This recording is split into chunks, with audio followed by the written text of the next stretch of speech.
Hi, good morning, boys and girls. Today we're going to read a new story, The Tale of the Clownfish and the Great Shark by Lily Lexington. You ready? Here we go. Under the bubbles and down in the deep, creatures reside with the secrets they keep. One of the fish is the scariest of all. The great white shark is what he is called. His big jaw moves both up and down. He flings his prey round and round, then gulps them whole before they scream. This great white shark is very mean. Jasper's a clownfish, a joker who'd try all he was dared without asking why. He'd not follow rules, but broke them instead, forgetting quite often the brain in his head. Clownfish wear stripes that are orange and white and live by the coral, quite close to the light. They'd swim wild and free in the reef as they play, laughing and joking all hours of the day.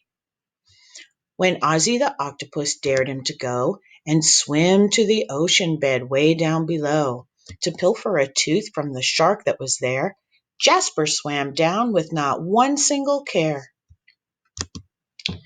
"I'll do it! I'll do it if you dare me to." "We do dare, we do dare, we all do dare you." So Jasper swam down to the bed in the dark to steal one sharp tooth from the great white shark.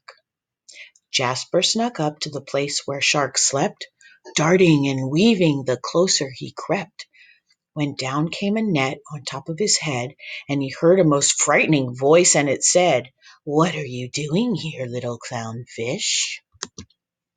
I think it is high time to make your last wish." Jasper looked up and he saw the cruel eel. He pulled on the net and let out a squeal. "Oh, a clownfish for dinner, how lovely it is!" And he flicked his tail and sparked an electrical whiz. Electrolytes run down the length of the eel, delivering shocks that would make a shark squeal. 600 volts of electric would shoot right through this fish in his stripy clown suit. A huge splash of water like waves in the sea, then millions of bubbles and seaweed debris. Off swam the eel in a sleek flash of blue, and Jasper discovered the net was gone too. When Jasper looked back, his clown eyes deceived him. The sight that he saw, no one else would believe him. Jasper, confused, did not know how to feel. The clownfish was saved by a shark from the eel. Jasper, in shock from the eel and the shark, stuttered a "thank you" and shook in the dark. "You're very much welcome," the shark kindly said. "I've saved many others down here in my bed."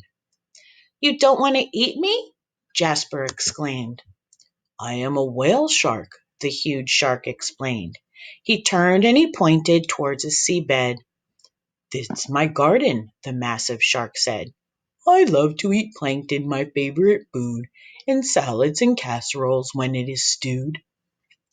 Jasper confessed, "My friends have all dared me to take back a tooth, as they all think you're scary."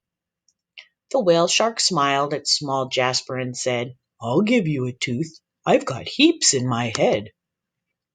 When one tooth falls out, another grows in, and this keeps on happening again and again." "That's awesome," said Jasper, applauding, and then, "can I please come back here and see you again?" "Of course, I would love that," the shark kindly said. "And next time your friends can swim down to my bed. It gets very lonely down here in the deep. I find that good friends are not easy to keep." So Jasper, no longer a mere doubting Thomas, from that day he vowed that he'd keep to his promise. He swam from the reef to help make amends, to visit the shark, now with all his friends. The end. That was a fun story. And that's also a story about how you should meet people first before you make a decision about whether or not you like people, right? So, boys and girls, I'll be back next week with another story. I hope you enjoyed this one. Bye-bye.